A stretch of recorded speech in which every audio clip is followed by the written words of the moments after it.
Episode 7 RSR empire. तकरीबन 11:30 को Ishani office से बाहर आती है। उसके चेहरे पर एक लंबी मुस्कुराहट थी। वो एक नज़र अपने हाथ में पकड़ी फाइल को देखती है। वो फाइल उसका जॉइनिंग लेटर था। वो बहुत खुश थी। वो एक मिठाई की शॉप में जा 6 लड्डू और 4 मिठाइयाँ अलग अलग पैक करवाती है। फिर वहाँ से सीधे वो मंदिर जाती है। फिर भगवान जी के चरणों में वो 6 लड्डू रख प्रणाम करके बोली, आपको पता है भगवान जी, मुझे जॉब मिल गई है और अब मैं दादी के लिए सबसे अच्छी मेडिसिन ला पाऊंगी और ये सब आपके कारण भगवान जी। Thank you so much. Ishani को तो लग रहा था ये भगवान जी का कोई चमत्कार है, लेकिन अब ईशानी को तो नहीं पता ना कि ये कौन कर रहा है और किसका चमत्कार है। ये सिर्फ आपको और मुझे पता है। उसके होठों से तो मुस्कुराहट जा ही नहीं रही थी। फिर खड़े हो वो अपने घर के लिए निकल जाती है। दोपहर का वक्त ईशानी की बस्ती में एक कार आकर रुकती है। वो कार ईशानी के घर से थोड़ी दूर पर पार्क थी। दरवाजा खुलता है और उस कार के अंदर से रियाज बाहर आता है। रियाज ने आज एक टी शर्ट और एक जींस पहना था। वो किसी भी एंगल से कोई बड़ा सा खतरनाक गैंगस्टर नहीं लग रहा था। रियाज ईशानी के घर की तरफ बढ़ रहा था। ईशानी बाहर चारपाई पर बैठ दादी के सिर पर तेल लगा रही थी। ये देख रियाज अपना गला खकारता है। ईशानी सामने देखती है और रियाज को देख वो थोड़ी चौंक जाती है। हालांकि उसके चेहरे पर एक चमक आ गई थी। रियाज जी आप अभी?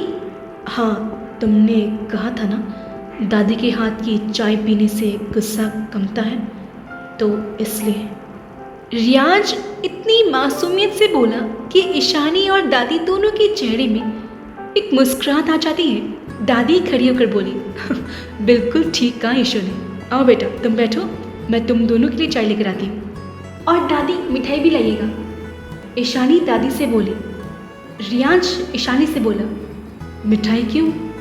क्योंकि मैं आज बहुत खुश हूँ और एक खुशखबरी भी है। ईशानी खड़ी हो रियाज का हाथ पकड़ उसे चारपाई पर बिठाती है।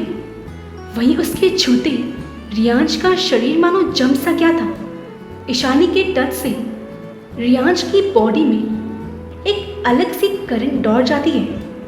इधर ईशानी भी बैठकर बोली, आपको पता है RSR ग्रुप के बारे में? इधर रियाज को अंदर ही अंदर हंसी आ रही थी क्योंकि ईशानी उससे उसके खुद की कंपनी के बारे में पूछ रही थी।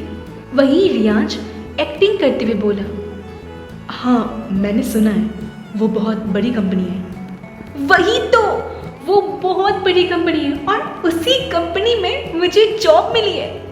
ईशानी बहुत खुश होकर बोली। उसके चेहरे पर एक लंबी सी मुस्कुराहट थी। उसकी मुस्कुराहट को देख रियाज को भी बहुत अच्छा लग रहा था।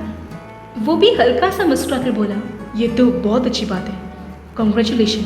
शुक्रिया शुक्रिया। वहीं दूसरी ओर रियाज के आदमी विकी और समीर दूर से ही रियाज को प्रोटेक्ट कर रहे थे। वो ये सारा नज़ारा देख रहे थे और रियाज के चेहरे पर हल्की सी मुस्कान देख समीर विकी से बोला, आज कितने दिनों बाद भाई के चेहरे पर ऐसे मुस्कान देखी है ना। विकी भी अपने सिर को हिला देता है। इधर समीर आगे बोला, काश भाई ऐसे ही मुस्कुराते रहे और काश ये दोनों हमेशा साथ रहे और इनकी शादी हो जाए। कितना अच्छा होगा ना जब इनके बच्चे होंगे और भाई के बच्चे मुझे चाचू चाचू कहकर पुकारेंगे। और कितना फनी लगेगा जब भाई भाभी के साथ रोमांस करेंगे। हाय हाय, उनका फेस देखने लायक होगा। बोलते हुए वो विकी के कंधे पर हल्का सा हाथ मारता है। वहीं उसकी बकवास सुन रहा विकी जब ये महसूस करता है, वो एक तीखी नजरें उस पर डालता है। उसकी नजरें खुद पर पा समीर धीरे धीरे अपने हाथ हटा अपनी बत्ती सी दिखाता है। फिर आगे देखने लगता है। आज के लिए इतना ही, मिलते हैं अगले एपिसोड में। बाय।